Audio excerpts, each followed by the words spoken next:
कमजोर सी गरीब औरत रहती है। जब उसके दरबार में पहुंचा और पहुंचकर हमने पूछा, ए हलीमा ये बता कि तेरे छोटे छोटे बच्चों के साथ मक्के का एक यतीम बच्चा भी रहता था, आमना का लाल भी रहता था, अब्दुल्ला का दुलारा भी रहता था, वो 6 से 7 साल की उम्र का मोहम्मद बिन अब्दुल्ला भी रहता था सल्लल्लाहु अलैहि वसल्लम के हलीमा ये बता कि तेरे छोटे छोटे बच्चों के साथ मक्के का मोहम्मद बिन अब्दुल्ला कैसा था। तो माइकल हार्ट ने किताब लिखी दी 100। ये मुसलमान नहीं था, ये क्रिश्चियन था, अमेरिकन राइटर।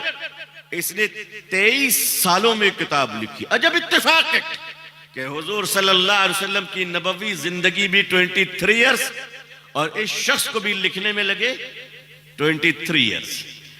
23 सालों में उस राइटर ने एक किताब लिखी। दुनिया के बड़े इंसान कौन है?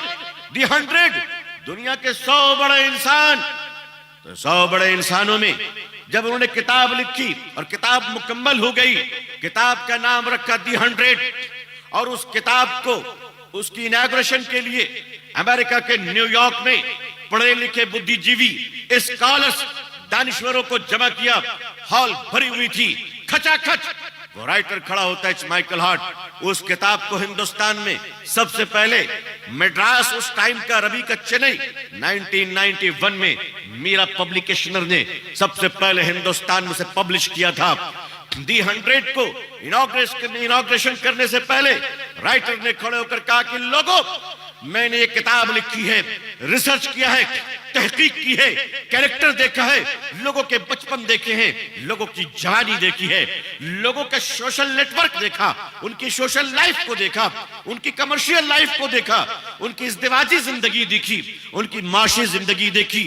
और देखने के बाद मैं इस नतीजे पे पहुंचा हूं कि इस किताब को लिखा मैंने, और ये कहने पर और लिखने पर मैं मजबूर हो गया कि दुनिया का सबसे बड़ा इंसान अगर कोई है तो वो हजरत मोहम्मद रसूलुल्लाह सल्लल्लाहु अलैहि वसल्लम है। कोहराम मच गया, एक हंगामा मच गया कि तुम्हें और कोई नहीं मिला था दुनिया में, मोहम्मद सल्लल्लाहु अलैहि वसल्लम मिले थे। माइकल हार्ट ने एक्सप्लेनेशन देना शुरू किया और कहा कि हाँ हाँ, मुझसे पूछो कि इसकी वजह क्या है। मैंने लोगों के बचपन ढूंढे कि लोगों, तुम बचपन में जब बालक थे, बच्चे थे, छोटे थे, तब तुम कैसे थे? दुनिया के हर बच्चों को देखा, वो शौक मिला। दुनिया के हर बच्चे को देखा, वो जिद्दी मिला। दुनिया के हर बच्चे को देखा, वो खुदगर्ज मिला, सेल्फिश मिला, अपनी चीजों के लिए मरने मिटने को तैयार हो गया। अगर मैंने दुनिया के किसी ऐसे बच्चे को देखा जिसने अपने अधिकार को दूसरों को दे दिए हो, जिसने बचपन में भी इंसाफ किया, तो उसको समझने के लिए मुझे ताइफ में वादी कबीले बनु साद में जाना पड़ा, जहां एक दाई हलीमा रहती है, एक कमजोर सी गरीब औरत रहती है।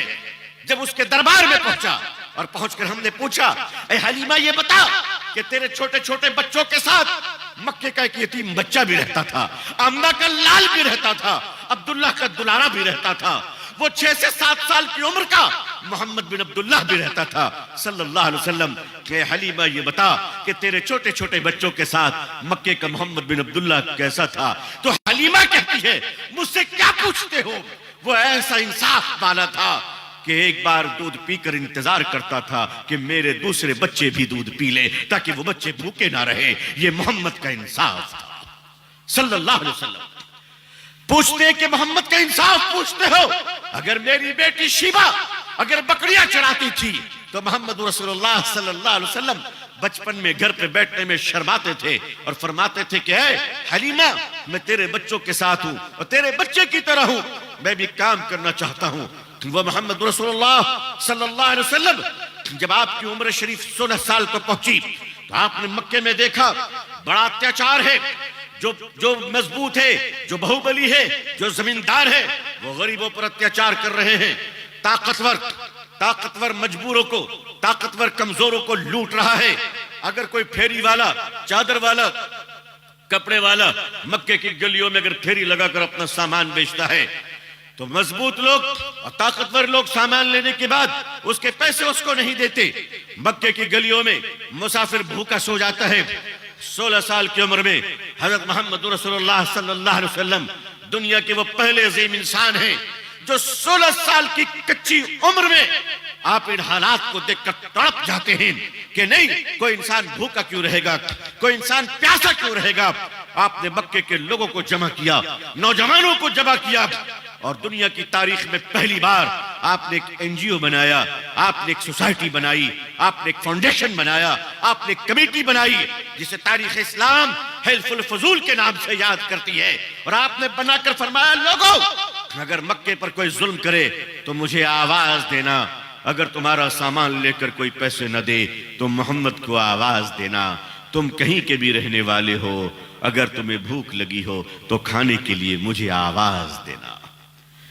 हज़रत मोहम्मद रसूलुल्लाह सल्लल्लाहु अलैहि वसल्लम, फिर वो एक माइकल हार्ट कहता है कि लोगों अगर तुम्हें बचपन देखना है तो मोहम्मद रसूलुल्लाह सल्लल्लाहु अलैहि वसल्लम का बचपन देख लो, अगर तुम्हें कच्ची उम्र देखनी है तो मोहम्मद रसूलुल्लाह सल्लल्लाहु अलैहि वसल्लम की उम्र देख लो।